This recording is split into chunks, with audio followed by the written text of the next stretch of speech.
Ayo.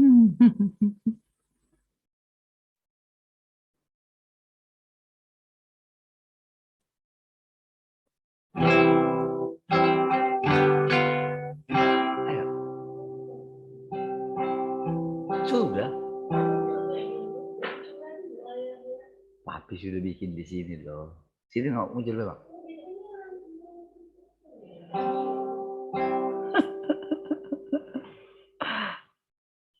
Aduh.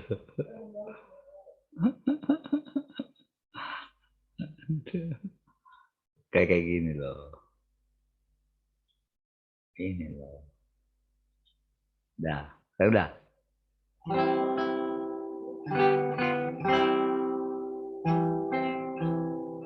Ayo.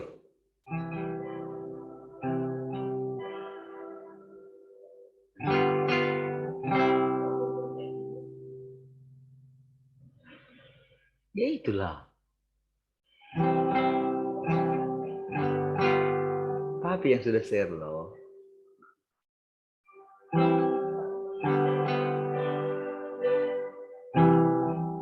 Kamu duluan.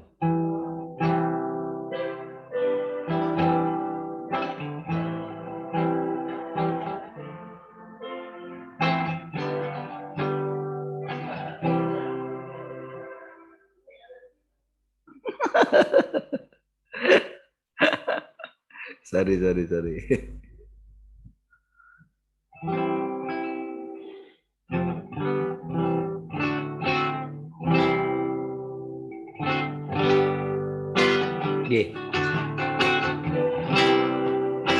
Tiada yang dapat berikan hidup seperti yang kau teladani.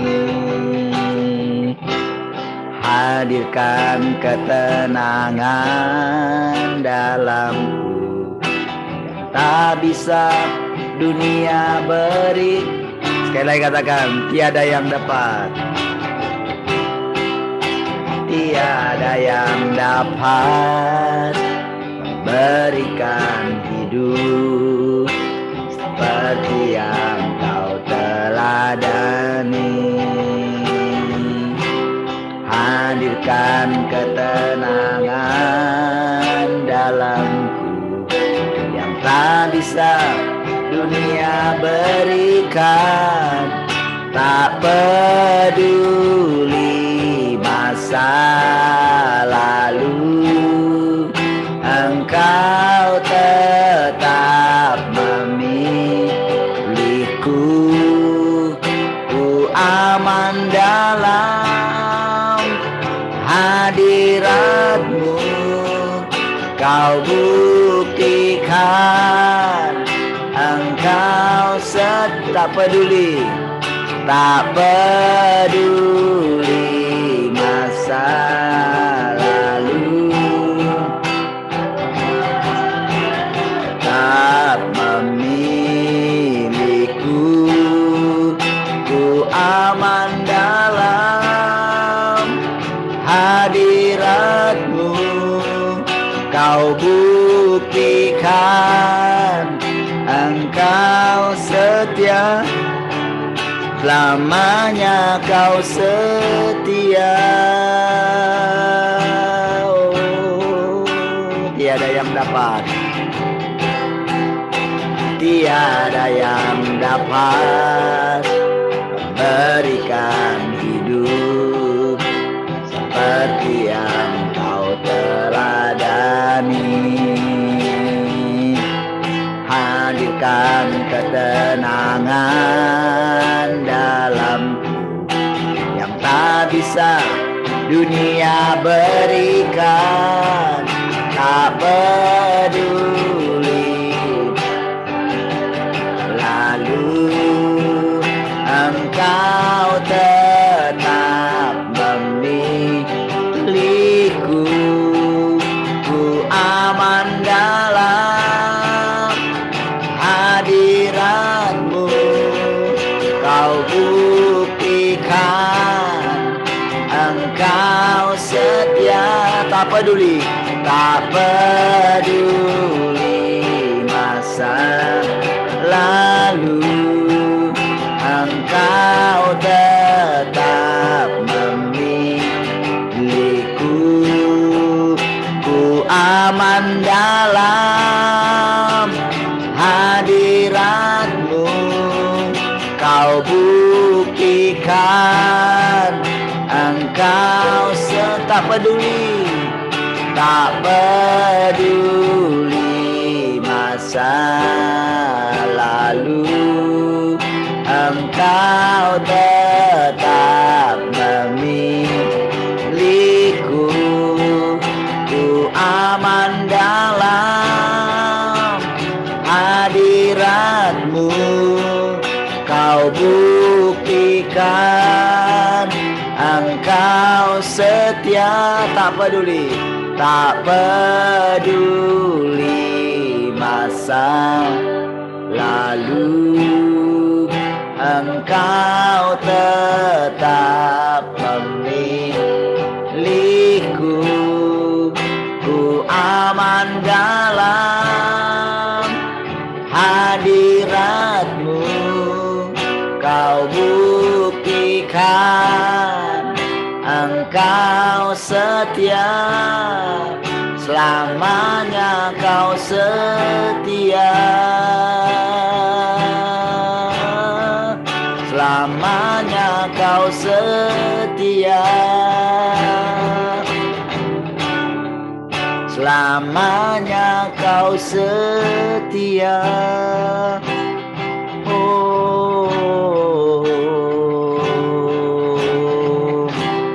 Terima kasih Tuhan, kami bersyukur buat anugerah-Mu.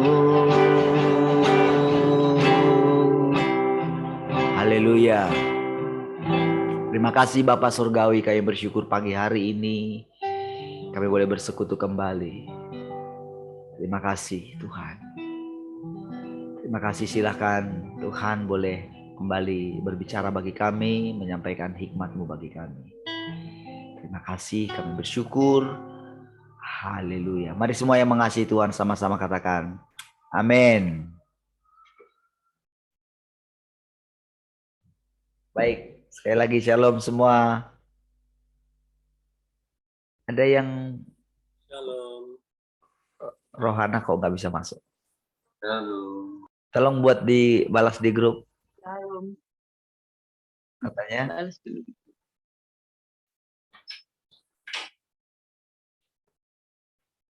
Ente Glory nggak bisa masuk.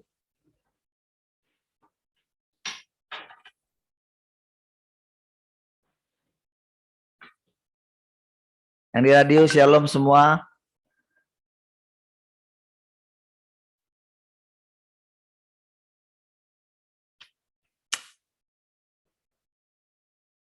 Di radio oke kah? Cek 1. Harusnya oke ya. Sudah ada yang masuk. Baik. Si Tuhan.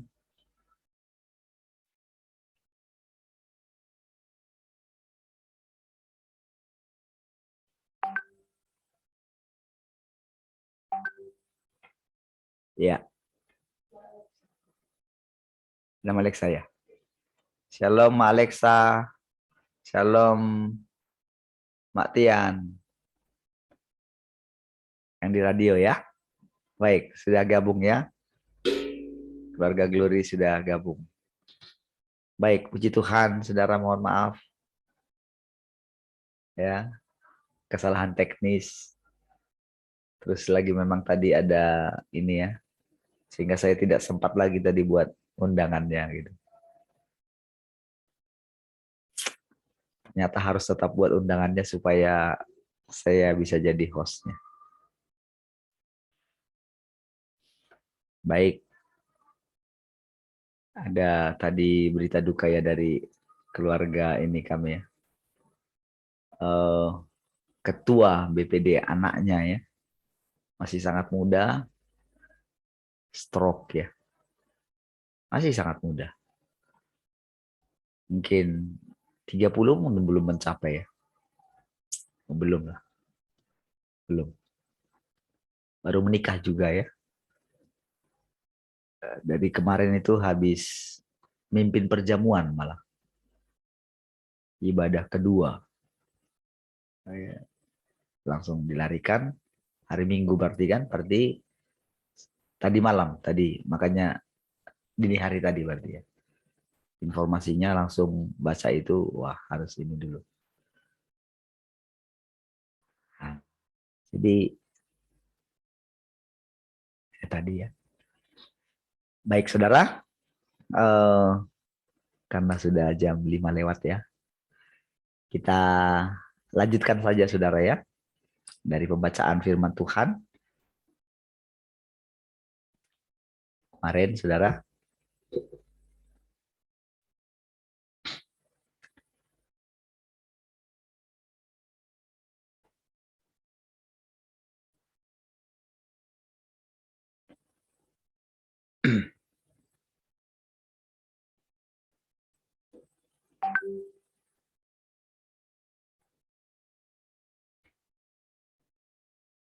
Baik. Saya bacakan ya firman Tuhan. Engkau semua hidup di negeri dan penuh dosa dan kebejatan ya. Dan engkau semua adalah orang yang bejat dan berdosa. Jadi saudara, sebetulnya firman Tuhan ini ketika dikatakan semua orang memang mewakili semua manusia ya. Saat ini engkau semua bukan hanya dapat memandang Tuhan, tetapi yang lebih terpenting engkau telah menerima hajaran dan penghakiman. Engkau telah menerima penyelamatan yang benar-benar mendalam.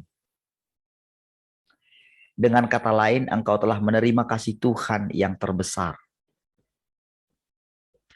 Dalam segala yang dia lakukan, Tuhan benar-benar mengasihimu. Dia tidak memiliki niat jahat. Karena dosamulah dia menghakimimu. Supaya engkau memeriksa dirimu sendiri dan menerima penyelamatan yang luar biasa ini. Jadi memang pekerjaan kedatangan Tuhan yang kedua ini untuk menghakimi, ini memang pekerjaan yang harus kita terima. Jadi makanya dikatakan kalau ada orang yang mengatakan dia tidak berdosa, dia telah mengatakan Allah itu pendusta. Jadi semua memang sudah dihukum gitu. Semua memang sudah memang sudah dikurung gitu. Dalam ketidaktaatan gitu. Oleh karena salah makan tadi yang pertama ya. Dan memang saudara waktu menunjukkan gitu. Membuktikan gitu. Bahwa semua orang sudah berdosa gitu. Ya. Jadi itu sebabnya saudara pekerjaan tahap terakhir ini saudara yaitu dengan menghakimi gitu. Supaya kita semua tahu tentang siapa kita sebenarnya. Jadi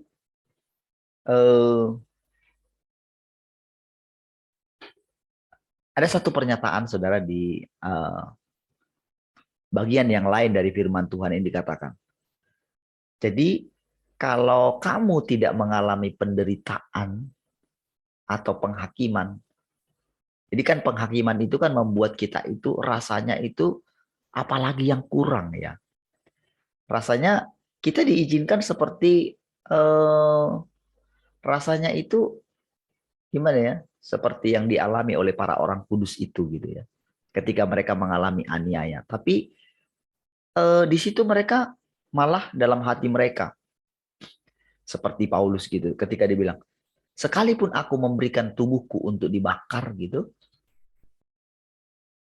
tapi kalau aku tidak punya kasih itu tak ada nilainya katanya gitu. Sama seperti ketika Pak Andreas dikatakan semua yang kamu lakukan itu nol katanya, tidak ada nilainya gitu padahal sudah melakukan banyak ini gitu ya. Banyak pelayanan gitu. Nah, jadi saudara, justru kalau kamu tidak mengalami itu sebetulnya justru kamu tidak pernah sebetulnya kamu tidak mengasihi Tuhan. Gitu. Jadi justru ketika kamu semakin mengasihi Tuhan, justru kamu akan melihat penghakimannya gitu. Jadi justru itu yang benar gitu. Sebagai satu tanda kalau kamu hidup nyaman-nyaman saja gitu, baik-baik saja, justru kamu sedang tidak mengasihi Tuhan gitu. Karena semakin orang mendekat kepada Tuhan gitu, maka Tuhan akan menunjukkan, menyatakan kekudusannya gitu. Ya, kita baca dulu ya. Semua ini dilakukan dengan tujuan demi menyempurnakan manusia. Dari awal hingga akhir, Tuhan telah melakukan yang terbaik untuk menyelamatkan manusia. Dan sama sekali tidak memiliki keinginan untuk memusnahkan manusia. Saudara, ada, kalau kita lihat saudara, kepercayaan orang atau umat Tuhan selama ini selalu begini saudara. Bahwa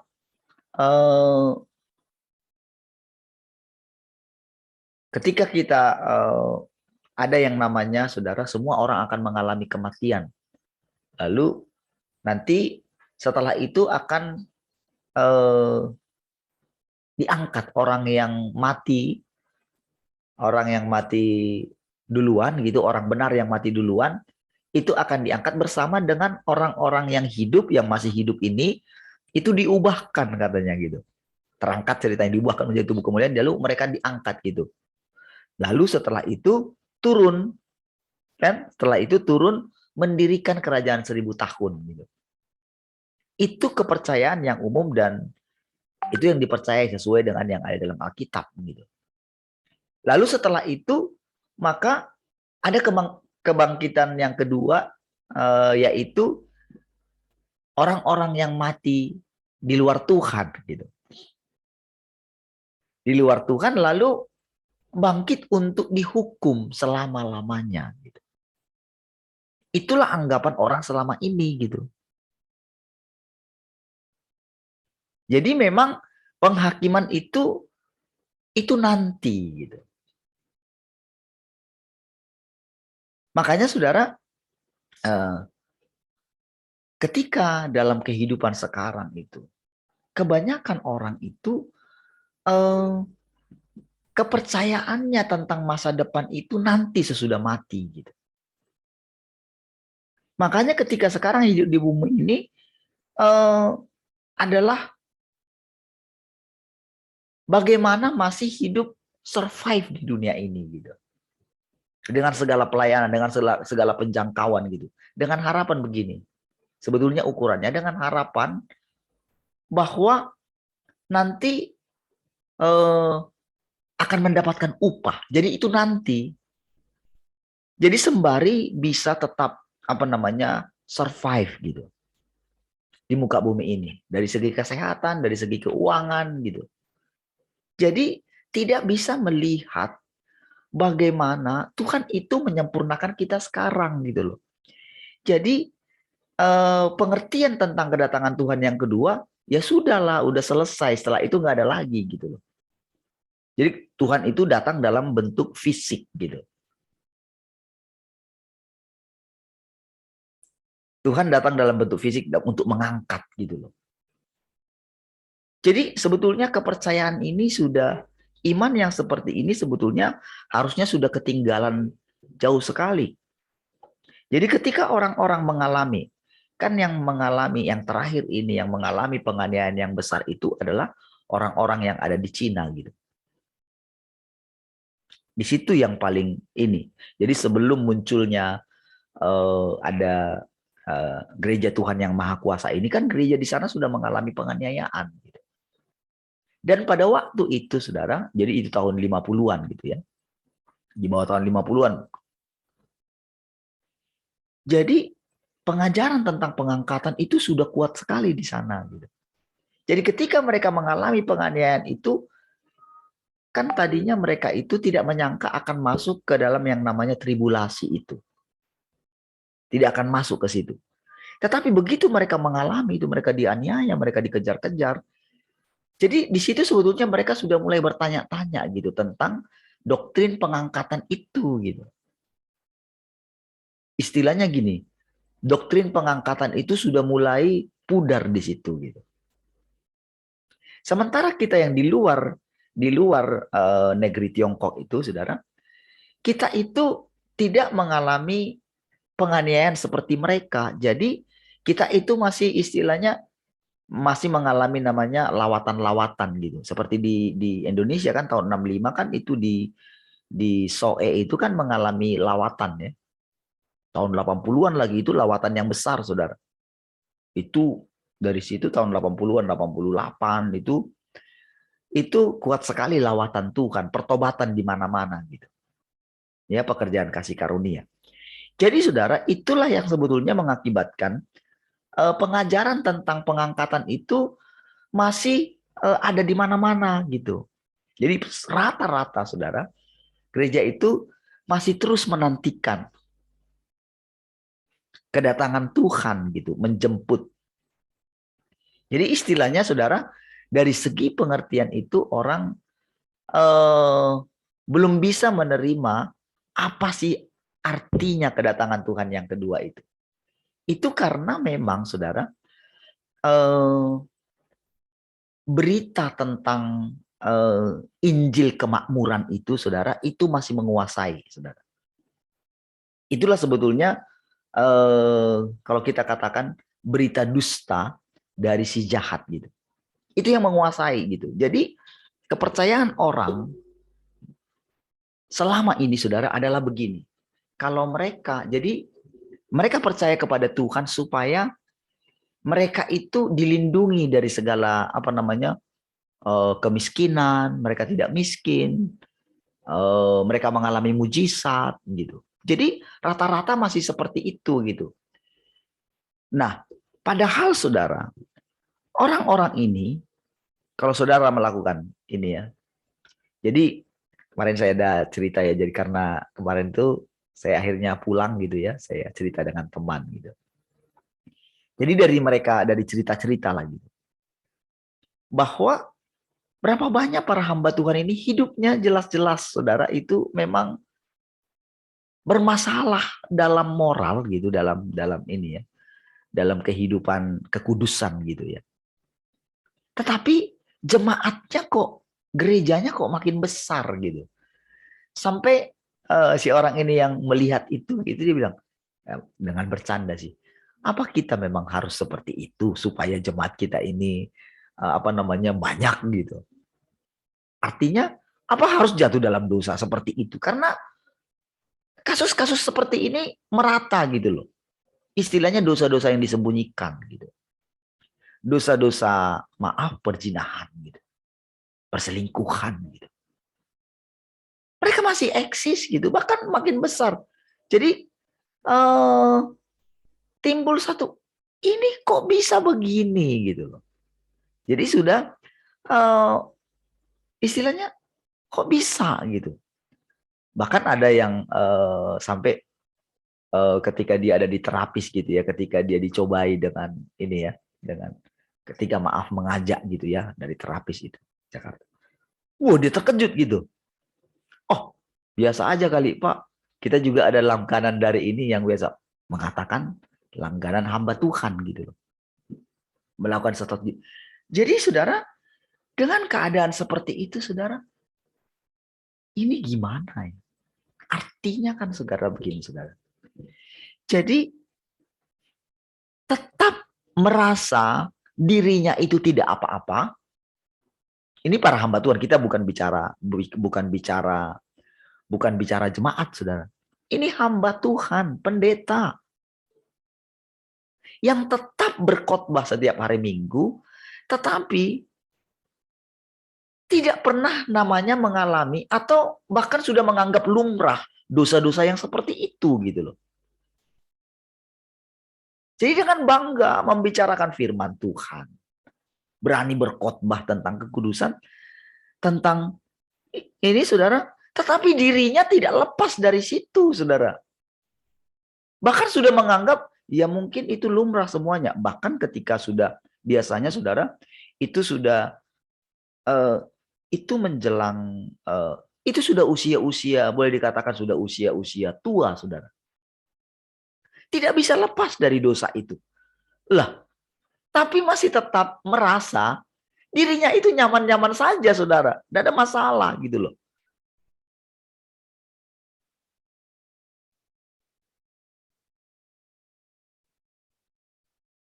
Jadi saudara, itulah keadaannya. Lalu masih menganggap, masih beranikah menganggap dengan keadaan seperti itu mati lalu masuk sorga gitu loh. Sorga yang bagaimana yang mereka bayangkan? Harusnya saudara, orang yang terus terikat jatuh ke situ gitu. Harusnya kan masih punya hati nurani gitu. Harusnya harus mencari Tuhan dong dalam hal ini. Karena kan ceritanya begini, ketika seseorang mencari Tuhan dan berjumpa dengan Tuhanlah, maka dia akan mengalami perjumpaan dengan Tuhan. Perjumpaan dengan Tuhan itu adalah penghakiman.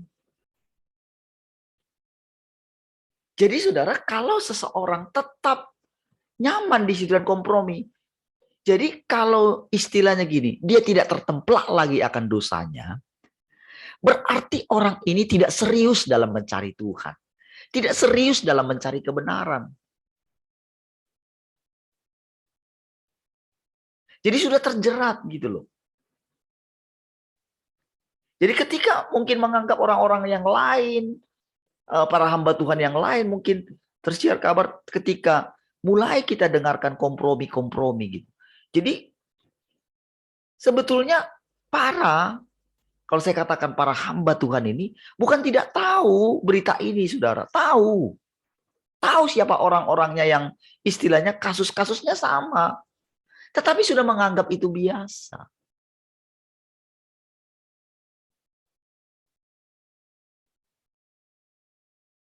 Seperti kemarin, saudara.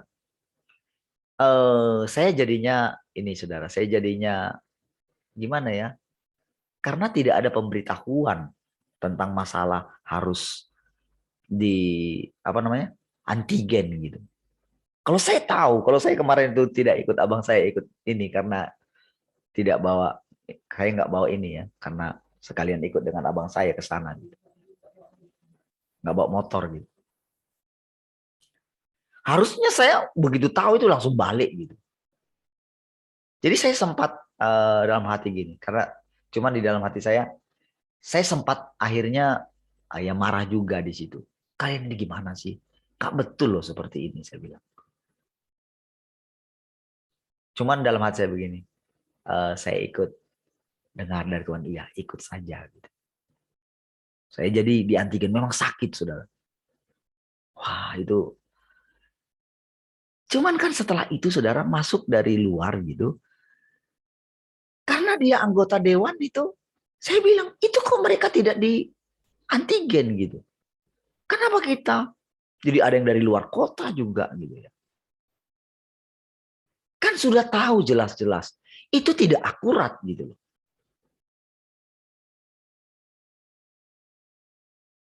Kenapa dipaksakan gitu? Lalu kenapa kompromi dengan orang?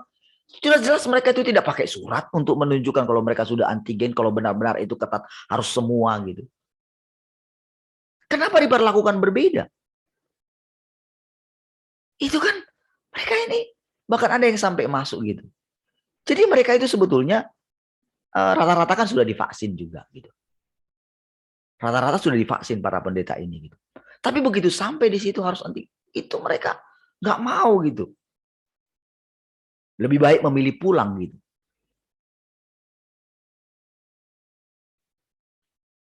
Jadi padahal saudara kita tahu sekarang ini di mana-mana pernikahan apa gitu, MTQ. Itu mereka di lapangan itu mereka nggak pakai gitu loh. Kenapa kita pendeta-pendeta? Wah, itu kan pendeta semua, gembala lagi, saudara. Bukan pejabat, saudara. Bukan hanya pejabat pendeta ini gitu ya, yang tidak menggembalakan. Gitu. Jadi lebih sedikit lagi. Jadi saudara, ini dosa-dosa kompromi, dosa menganggap itu kebenaran gitu loh. Menganggap itu nggak apa-apa gitu. Jadi, tapi berani lagu pujian dari depan. Puji Tuhan kita dilindungi semua. Kita percaya semua karena anugerah Tuhan. Anugerah Tuhan opo? Perlindungan Tuhan apa? Apakah nggak sadar gitu? Itu yang buat saya ini. Jadi ketika pemimpin pujian bilang seperti ini, oh puji Tuhan kita, wah dilindungi Tuhan, walaupun dengan ini kita tetap bisa. Kalah gitu loh. Mau sadar gitu loh. Itu keadaan yang jelas di depan mata, saudara. Tetapi masih menganggap diri beriman, saudara. Itu sepanjang, itu saya mau nyanyi itu nggak bisa, saudara. Karena apa? Penuh dengan kemunafikan. Itu kan membohongi diri sendiri. Oh, dengan menganggap, oh bisa menyembah Tuhan dengan keadaan seperti itu gitu. Saya perhatikan saudara ketatnya. Karena dicek semua saudara. Karena kita nggak biasa gitu. Pas ketat pakai masker kayak gitu. Nyanyi seperti itu. Saya memang nggak bisa gitu. Ini orang sadar nggak? Jadi saya merasa benar-benar seperti dalam ibadah tapi di neraka gitu. Dan menganggap itu biasa gitu loh. Merasa Tuhan di dalam gitu. Gimana gitu saya.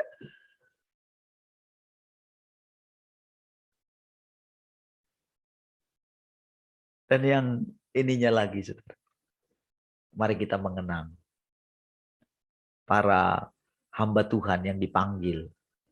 Keluarga hamba Tuhan yang dipanggil. Disebutkanlah nama yang saya bilang nikah kemarin itu.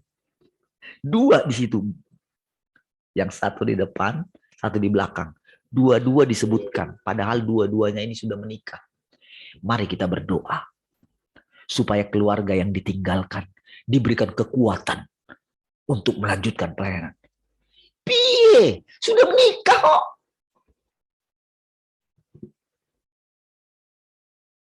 Itu disebutkan dari depan, saudara. Disebutkan namanya. Gimana keadaan itu? Coba saudara bayangkan. Disebutkan namanya. Padahal disebutkan nama istrinya yang meninggal. Mari kita mengenang gitu. Dan kita berdoa untuk keluarga yang ditinggalkan. Coba saudara bayangkan dengan kan itu benar ditunjukkan di situ. Tahu semua berita itu dan mereka baru menghadiri pernikahan itu.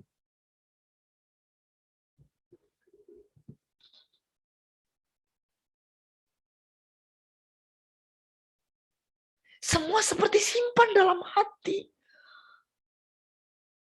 Dan sudah menganggap itu biasa. Itulah keadaannya, saudara. Saya mendengarkan itu. Ini orang-orang ini gimana ya mendengarkan seperti ini?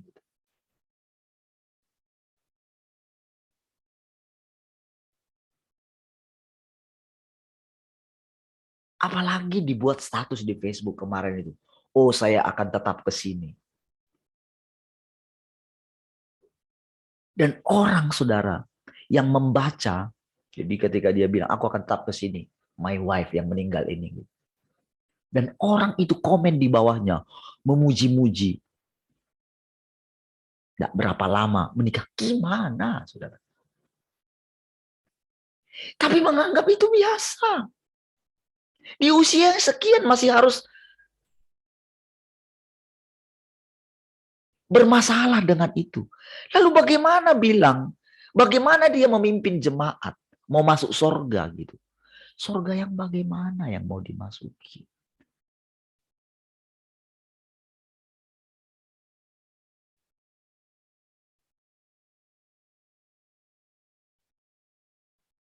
Saudara, ketika mendapatkan gambaran itu, saudara melihat itu, saudara. Tetapi tahukah saudara, orang-orang yang seperti ini justru ke sana orang tertarik. Di tempat itulah orang-orang Kristen lebih banyak, saudara. Bahkan dari kita balik ke situ, saudara. Yang keluar dari sini kemarin balik ke situ, coba bayangin.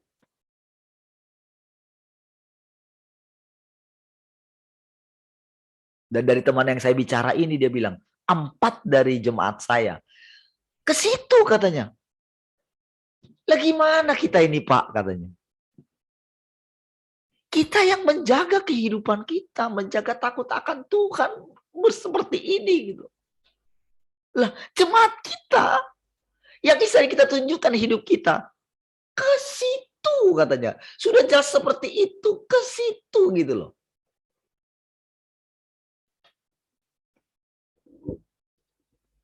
Jadi seperti ada satu gini. Jadi standarnya apa lagi? Standar orang mau mengenal Tuhan apa lagi? Standar orang mau sungguh-sungguh siapa lagi? Karena apa? Kompromi. Hidup takut akan Tuhan di mana? Mereka sudah terbiasa mengomongkan firman Tuhan, mengatakan firman Tuhan, mengutip ayat-ayat dalam firman Tuhan. Tapi benar-benar tidak peduli apakah dia bisa melakukan firman itu. Apakah dia gagal. Bahkan dia menganggap itu sudah biasa. Dan masih pamer pelayanan saudara. Yang dibicarakan apa? Sudah berapa banyak jiwa di gerejamu? Sudah berapa banyak cabang yang kamu buka? Visi, misi. Tetapi saudara, untuk menunjukkan bagaimana Kristus itu hidup, tak pernah terpikirkan. Tetapi menipu orang lain, menipu jemaat.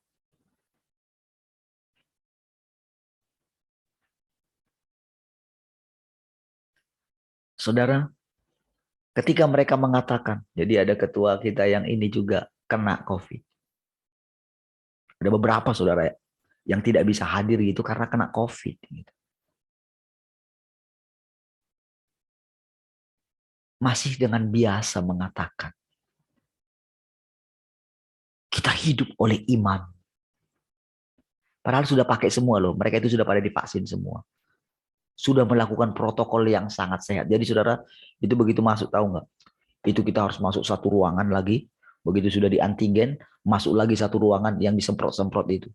Di dalam diperiksa terus, pakai masker, ada security-nya. Begitu turun aja masker kita begini. Mereka kena juga. Opo nggak sadar gitu. Itu rasanya. Kamu sudah seperti ini, kok masih kena? Kamu masih percaya dengan itu kah? Itu rasanya benar-benar saudara kalau mau bilang rasanya itu mau marah gitu. Ayolah sadarlah, mari kita datang sama Tuhan. Udah, mending kita tinggalkan semua ini. Ayolah duduk di kaki Tuhan. Oke ya, makanya saudara ketika saya baca, ketika kita mulai membaca firman Tuhan ini saudara, ada banyak hal yang disingkapkan tentang keyakinan benarkah kamu mengasihi Tuhan. Itu sebetulnya inti kalau saudara baca nanti saudara. Itu benar-benar masalah ketulusan hati kita yang mencintai Tuhan. Itu dibuktikan.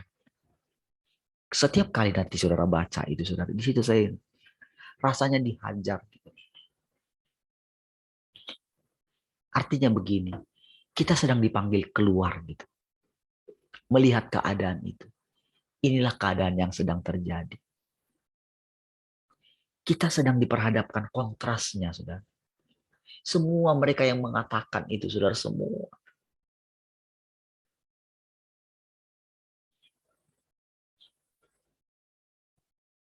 Tidak tahu apa arti mengasihi Tuhan. Tapi mereka bilang lewat mulutnya, aku mencintai Tuhan.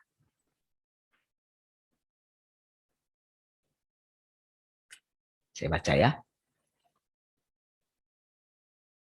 Tuhan telah melakukan yang terbaik untuk menyelamatkan manusia dan sama sekali tidak memiliki keinginan untuk memusnahkan manusia. Manusia yang dia ciptakan dengan tangannya sendiri. Kini dia telah datang di antaramu untuk bekerja. Ini penting, saudara. Dia sudah datang di antara kita untuk bekerja. Jadi saudara, kalau saudara menghadapi kebuntuan, masalah apa saja gitu. Saya telepon kemarin Pak Dedi ya. Gimana jualannya gitu ya. Aduh, sebetulnya sih Pak, kalau mau ini capek-capekin aja gitu.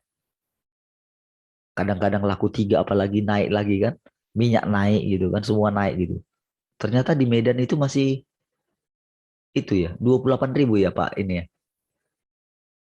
Pak Janu. Harga minyak 1 liter ya. Iya kan? Iya Pak. Wow. Kalau yang dia apa kan, kalau supermarket kan dia harusnya murah kan, per 14.000. Iya. Cumanya kosong. Jadi kalau yang di pasar itu memang 28.000 ya Pak? Kalau di kedai-kedai biasa atau di pasar gitu 28.000 Pak. Wow. Cuman di situ ada stoknya. Kalau di supermarket kosong semua Pak. Wow. Habis diserang.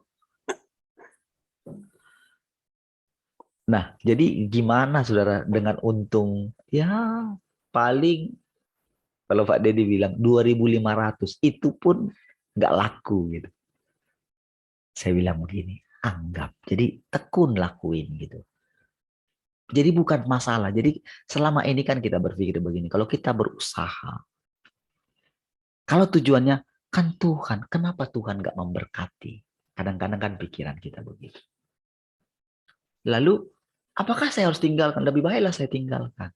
Saya bilang jangan. Lakukan saja. Anggap saja kamu itu seperti ada di dalam penjara. Kamu coba perhatikan hatimu. Di dalam kondisi seperti itu, bagaimana kamu memandang Tuhan? Maka saya ingatkan lagi gitu ya. Ayo, dengan seperti itu coba perhatikan kamu bangun. Saya sampai berani bilang begini, kamu kan lihat hidup saya. Ada contoh yang kamu lihat gitu.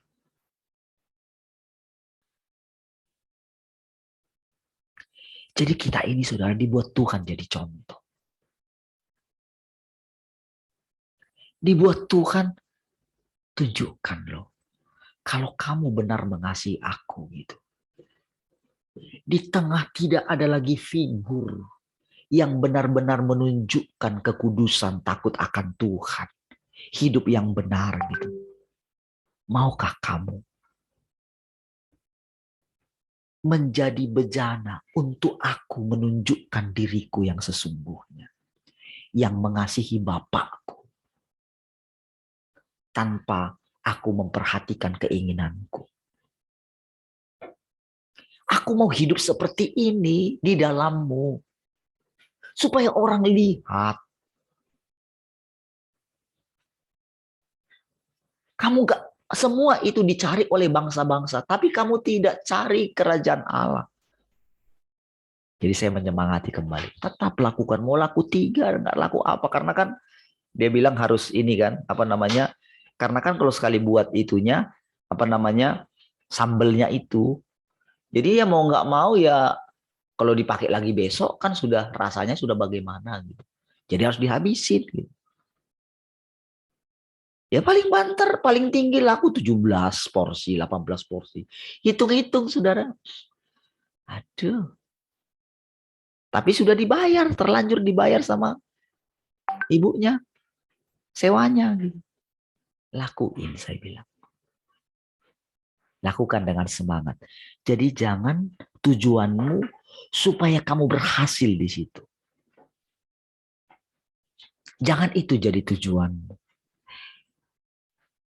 Jadi kita semua ketika saudara menghadapi masalah. Jangan tujuan, oh supaya saya begini. Tidak.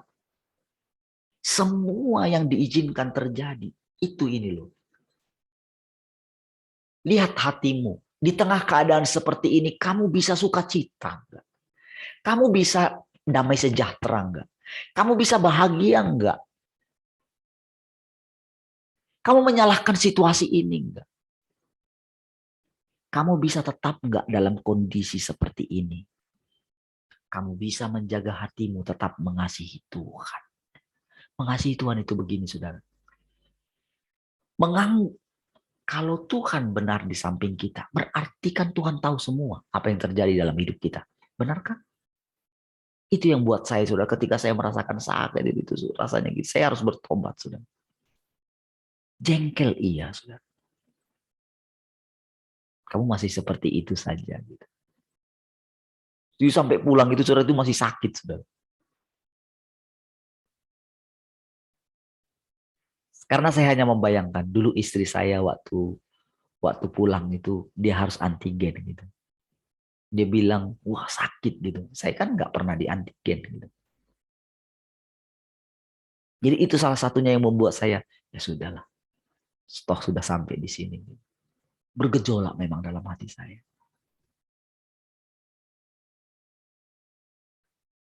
Sepanjang itu, saudara, sepanjang ibadah itu memang berat gitu rasanya gitu. Melihat. Tapi mata saya tertuju kepada Tuhan gitu. Melihat, memperhatikan, iya ya Tuhan ya. Pulang dari situ, saudara, saya balik gitu ketika sudah di ini, sudah di saya doa lagi, saudara. Saya renungkan lagi. Iya ya Tuhan. Betapa sulitnya tetap mengasihi Engkau di tengah-tengah angkatan yang bengkok hatinya ini.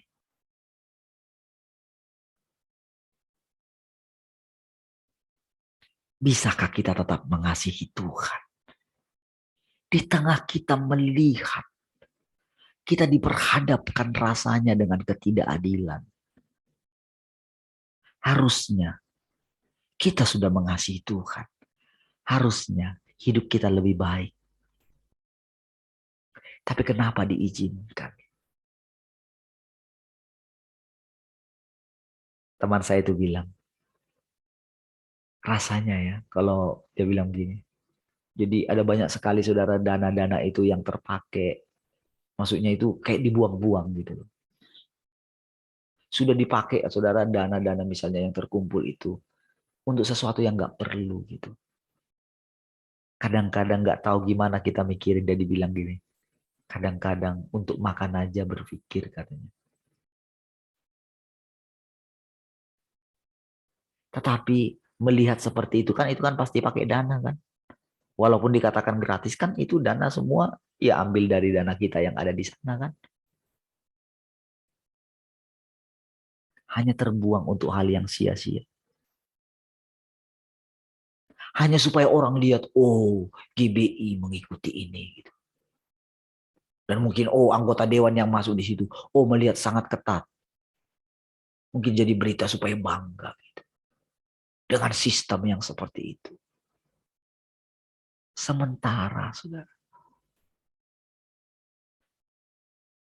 Untuk sesuatu hal yang perlu menjangkau orang-orang. Gitu. Tidak pernah dipakai untuk itu. Dananya habis puluhan bahkan ratusan juta untuk daging kesenangan manusia.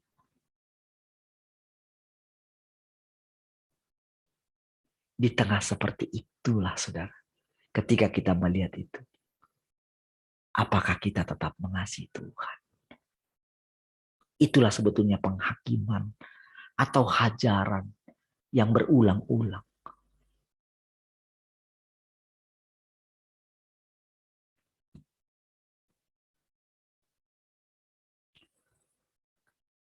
Jika dia membencimu, akankah dia masih melakukan pekerjaan yang sedemikian besar untuk membimbing engkau semua secara pribadi? Mengapa dia harus begitu menderita? Tuhan tidak membencimu atau berniat jahat terhadapmu. Engkau semua harus mengetahui bahwa kasih Tuhan adalah, ini sudah lewat berapa ya? Engkau semua harus mengetahui bahwa kasih Tuhan adalah kasih yang paling sejati. Hanya karena ketidaktaatan manusia, dia harus menyelamatkan mereka melalui penghakiman. Saudara, seperti saya katakan berulang-ulang. Esensi Tuhan itu kasih.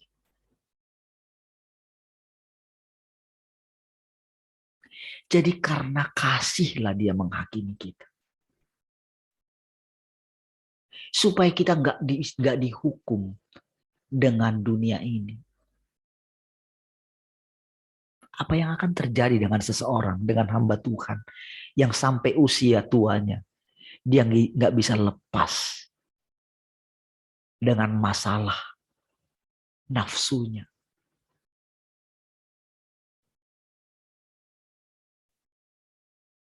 Apa yang akan terjadi dengan dia yang nggak bisa lepas dari ketakutan tidak punya uang? Bagaimana dia berusaha terus? Bahkan dia menjaga supaya anak cucunya tidak mengalami kekurangan. Lupa kalau Tuhan pencipta alam semesta, dia rela tidak punya tempat untuk meletakkan kepalanya. Untuk tidur aja sulit. Mereka sudah memperalat Tuhan. Dia yang kaya rela jadi miskin supaya kita yang miskin jadi kaya. Apakah demikian?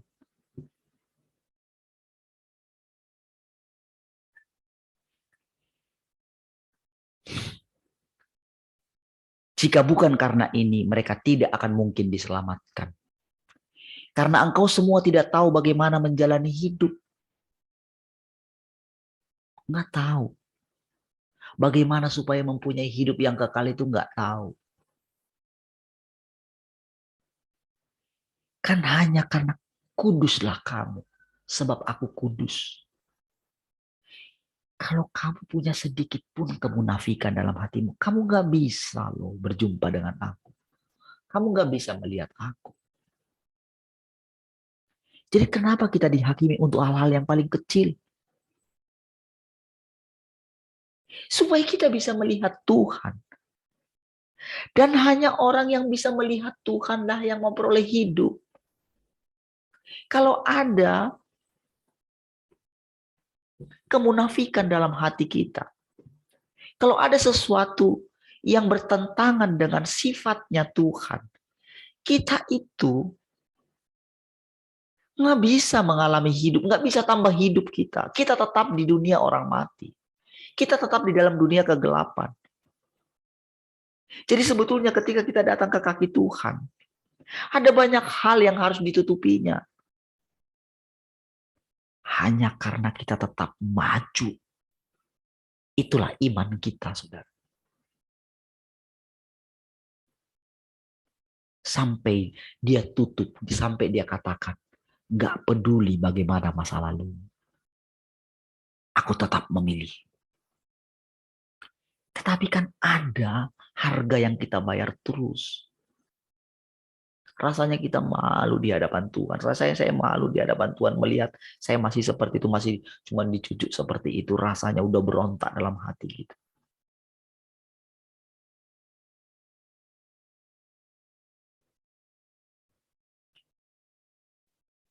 Tapi saya datang kepada Tuhan.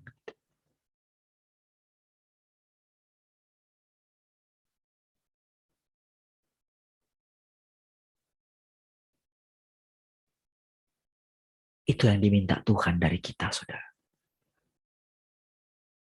Jadi semakin kita mendekat kepada Tuhan, jadi dia pasti berurusan dengan kita. Bukan karena dia benci kita. Justru supaya kita bisa mendapat bagian di dalam Tuhan. Inilah yang sering tidak kelihatan oleh kita, saudara. Ini yang membuat kadang-kadang kita tidak bisa dengan wajah bersuka cita bisa memandang Tuhan. Inilah yang kadang-kadang membuat kita tidak sabar memandang dia terus gini sampai nggak berkedip. Yang bisa kita pandang apa, saudara? Perkataan-perkataannya. Semakin tulus hati kita, semakin murni firman itu kita terima. Semakin kita melihat kasih yang sejati dari Tuhan. Ya saudara, itulah hasilnya. Sehingga tidak mungkin lagi kita berani meninggalkan Tuhan. Tidak mungkin. Jadi yang membuat itu adalah karena kita berani datang mendekat kepada Tuhan dengan iman. Sekalipun rasanya sakit. Tapi sekarang kita melihat, iya Tuhan. Lama-lama saudara pikiran kita ini berubah. Ternyata Engkau sangat mengasihi aku ya Tuhan. Itulah yang membuat cinta sejati kita keluar dari hati kita yang paling dalam mencintai Tuhan.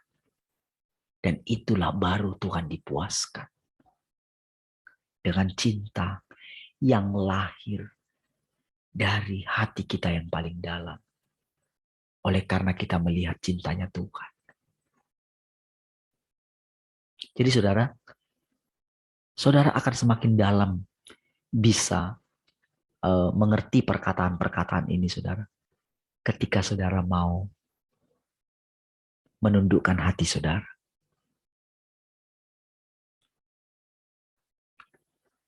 Karena engkau semua tidak tahu bagaimana menjalani hidup. Dan karena engkau hidup di negeri yang bejat dan penuh dosa ini. Dan engkau sendiri adalah iblis yang bejat dan kotor. Ini saudara perkataannya. Engkau sendiri adalah iblis yang bejat dan kotor. Dulu saya nggak mengerti ini. Saudara. Tapi semakin Tuhan menunjukkan. Nggak berani mengatakan ini salah. Saudara. Semakin mengerti, oh ternyata sebetulnya dia berurusan dengan semua kebohongan iblis yang masih menguasai alam pikiran kita. Yang masih mengikat kita di dunia ini. Ternyata itu, saudara.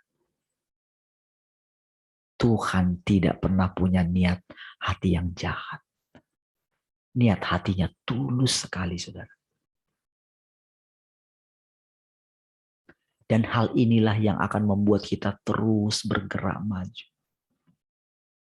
Inilah yang membuat saudara akan bersemangat terus tiap pagi. Walaupun rasanya saudara. Jadi ketika saudara mungkin malam hari saudara nggak bisa tidur misalnya.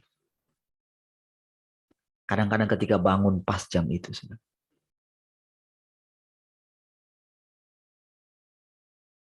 Bangun jam 4 gitu ya. Jam 4 kurang 10 gitu. Kadang masih, kadang saudara saya harus doa lagi sebentar gitu.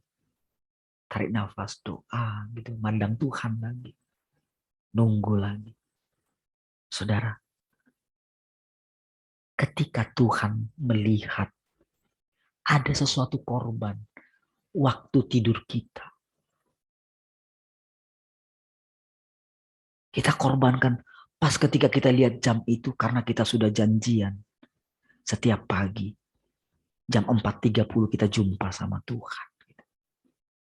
Walaupun rasanya ngantuk tapi dalam hati kita Tuhan ini gak seberapa.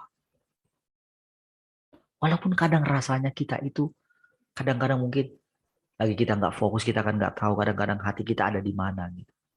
Sehingga kita gak bisa fokus mendengarkan. Kadang-kadang kita ngantuk. Tapi karena kita percaya Tuhan ada di antara kita. Kita hadir. Tuhan menghitung itu semua, saudara.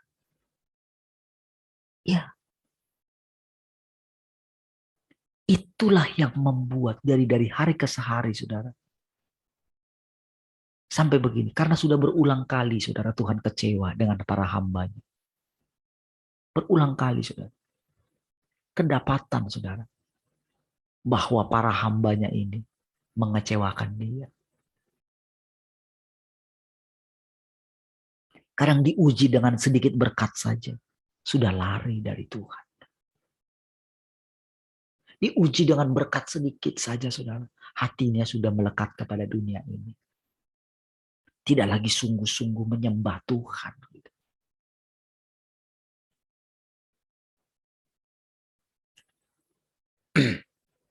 Dia bahkan tak sampai hati membiarkan engkau semua menjadi lebih bejat lagi. Bolehkah kita membedakan, saudara? Oke, mungkin pelayananmu dibandingkan pelayanan mereka. Mungkin rasanya engkau dalam hatimu ketika engkau melihat para jemaat yang ada dalam penggalawaanmu begini. Rasanya kalau kamu mau cerita terhadap mereka, nggak ada yang bisa kamu banggakan. Tapi sekarang kamu melihat hidup mereka. Engkau lihat sendiri dengan jelas. Kira-kira menurutmu, mungkinkah mereka mengasihi aku? Mungkinkah aku lebih berkenan kepada mereka? Kira-kiralah kamu pandang dirimu. Dengan seperti ini, kan kamu yang tahu bagaimana kamu menjaga hidup. Kamu kan tahu. Terus kan kamu bisa lihat dengan jelas seperti itu. Kan dengan jelas nih aku tunjukkan kepadamu.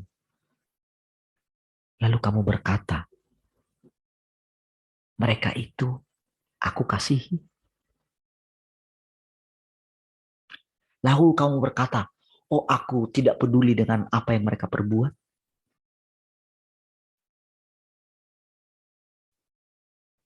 Justru itu sedang aku biarkan. Sampai mereka tidak bisa melihat diri mereka. Sampai mereka nyaman dengan dosa mereka seperti itu. Lalu kamu pikir, aku ada dalam mereka kah? Bukankah itu kamu menghujat aku? Ya saudara. Kalau kita membandingkan diri kita, kadang-kadang kita kan begitu. Mereka nggak apa-apa kok. Gitu. Sudah kamu lihat dengan jelas seperti itu. Mereka berkatakan iman, iman, iman. Pada kenyataannya seperti itu.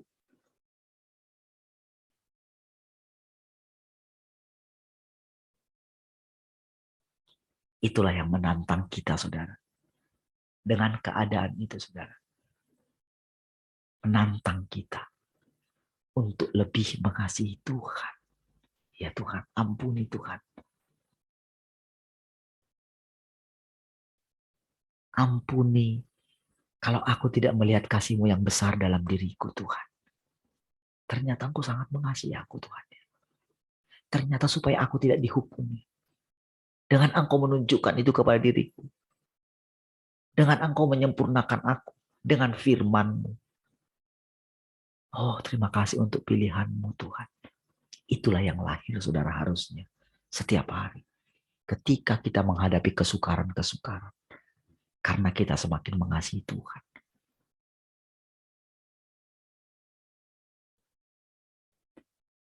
Dia bahkan tak sampai hati membiarkan engkau semua menjadi lebih bejat lagi.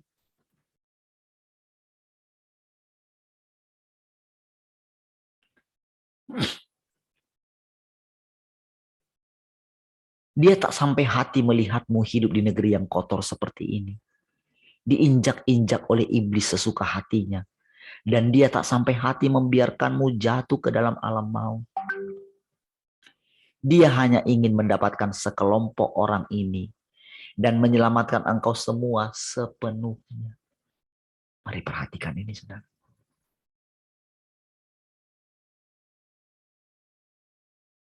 Kalau teman saya itu cerita, saudara. Bagaimana jemaatnya sendiri, saudara. Yang sekolah Alkitab di tempat yang baru anaknya meninggal ini. Ada yang sudah sampai 5 tahun. Ijazahnya nggak keluar. Ada jemaatnya sampai harus dia pergi. Itu rasanya, saudara, itu sudah. Bagaimana juga jemaatnya itu. Itu dengan orang yang sama diperlakukan dalam hal. Yang seperti saya katakan, saudara. Bermain-main dalam kekudusan. Kadang-kadang katanya dipegang-pegang katanya. Lawan jenis loh. Jadi sudah rahasia umum. Orang mengetahui pendeta loh.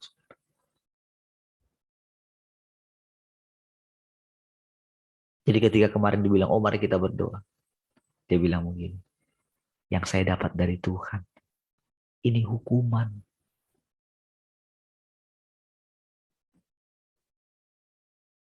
Karena bukan didengar dari orang, langsung jemaatnya sendiri yang mengalami pelecehan.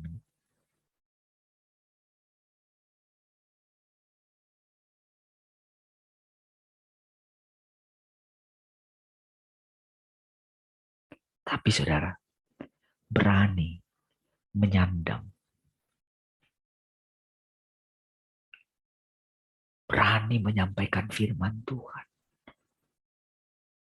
Sebagai ketua para pendeta lagi di Batam, pendeta GBI.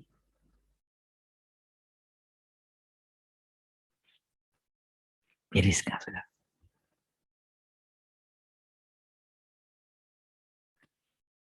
Saudara, kadang-kadang kalau mengucapkan cerita seperti ini, saudara, kadang-kadang gimana ya? Tapi itulah kenyataannya, saudara. Masih ingat saudara dulu yang saya ingat dulu, ketuanya pendeta GBI yang di pusat itu.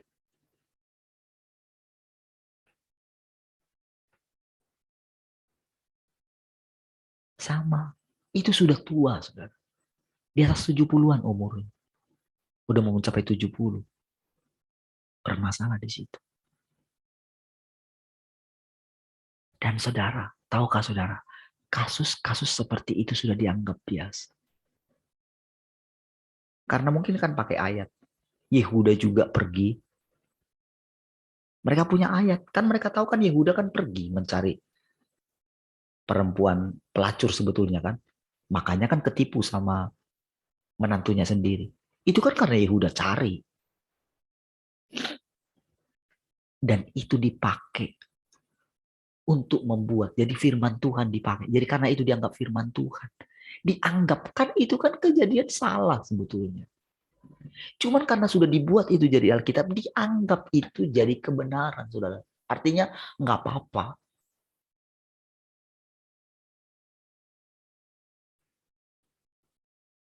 Jadi apa yang Tuhan ajarkan kemudian, hanya dengan melihat saja kamu sudah berdosa. Kamu sudah berzina. Walaupun alasannya, oh terapis, urut gitu. Urut perempuan nih.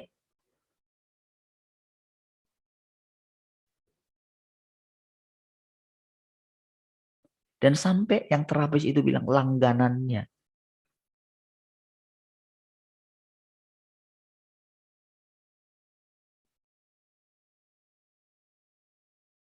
Kira-kira, saudara. Ketika mereka mati, masih beranikah mereka bilang mau masuk surga? Beranikah? Mungkinkah? Tapi itulah yang sedang terjadi. Dan mereka memimpin banyak sekali orang-orang percaya.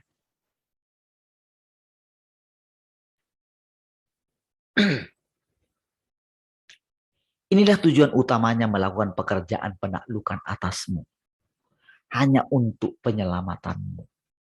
Jika engkau tidak dapat melihat bahwa segala sesuatu yang dilakukan atasmu adalah kasih dan penyelamatan.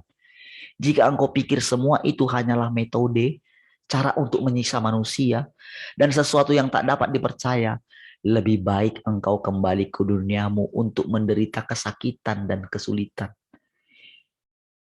Jika engkau bersedia untuk berada dalam aliran ini dan menikmati penghakiman dan penyelamatan yang sangat besar ini, menikmati semua berkat ini yang tak dapat ditemukan dimanapun di dunia manusia, dan menikmati kasih ini, maka jadilah baik. Tetaplah dalam aliran ini untuk menerima pekerjaan penaklukan sampai engkau dapat disempurnakan. Tahu saudara, kira-kira Tuhan bilang begini, aku tidak muluk-muluk berbicara kepadamu. Aku tidak memberikan janji. Seolah-olah aku itu menyembunyikan berkat sesudah kamu lewati penyempurnaan ini. Demi tujuan kamu tekun gitu. Aku berikan rasanya sedikit demi sedikit. Rasanya aku kadang menampakkan diri. Aku menolong engkau sedikit. Itu bukan karena aku tidak mengasihi engkau. Justru karena kasihkulah menahan, memberikan segalanya langsung di depan matamu. Supaya apa? Supaya engkau tetap bisa berjalan.